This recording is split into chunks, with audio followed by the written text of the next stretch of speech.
Merci, mon cher collègue. La parole est à Madame Laclais.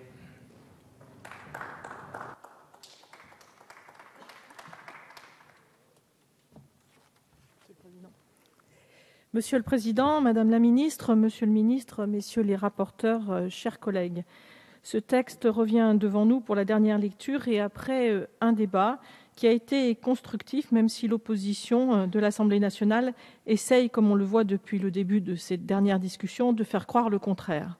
50 articles adoptés conformes en première lecture par le Sénat, 24 dans la rédaction du Sénat par l'Assemblée nationale, 18 articles ont été votés conformes par le Sénat jeudi. Difficile dans ces conditions de dire que le texte ne comporte pas de bonnes mesures. Un consensus républicain s'est dessiné autour de mesures fortes, telles que le tiers payant généralisé pour les bénéficiaires de l'aide à la complémentaire santé, le financement des hôpitaux de proximité, l'incitation à l'installation des médecins en zone sous-dense, le soutien à l'activité des médecins de montagne. Et de nombreux articles sont concernés aussi par ce consensus autour de mesures telles que la réforme de structure de dépistage du VIH, enfin le financement de la démocratie sanitaire ou encore le fonds d'intervention régional. La majorité sénatoriale, dans ses différentes lectures, a voulu faire de certaines mesures des marqueurs politiques. Et il est bien dommage que nous ayons eu aussi souvent des positions caricaturales plus que constructives à l'Assemblée nationale. Jours de carence dans la fonction publique hospitalière, allocation familiale, franchise pour les bénéficiaires de l'ACS, baisse de l'ONDAM.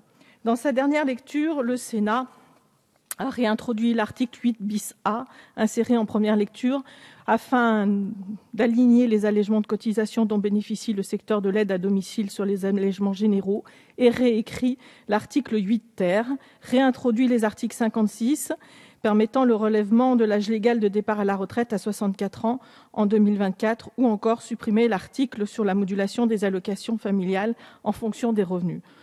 Tous des articles qui sont bien sûr, à nos yeux, totalement irrecevables. Force donc est de constater les divergences, mais aussi les propositions imprécises, aléatoires sur le plan financier ou en termes d'expertise, et le refus catégorique que la branche famille contribue, comme les autres, aux efforts demandés.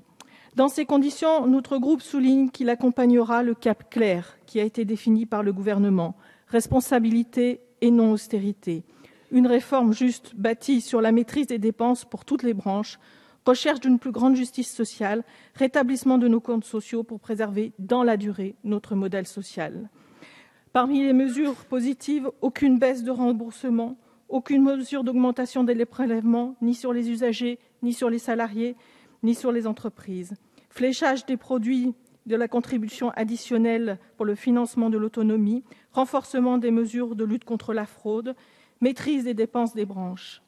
Pour toutes ces raisons, nous voterons ce PLFSS, car il s'adapte aux besoins de notre société, notamment au vieillissement de sa population, et à la recherche d'une société valorisant l'insertion et la place des femmes dans la vie professionnelle.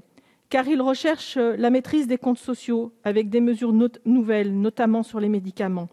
Parce qu'il permet aux plus fragiles de disposer d'avancées nouvelles, comme le tiers payant généralisé ou la suppression de franchises qui concernent plus d'1 million de personnes.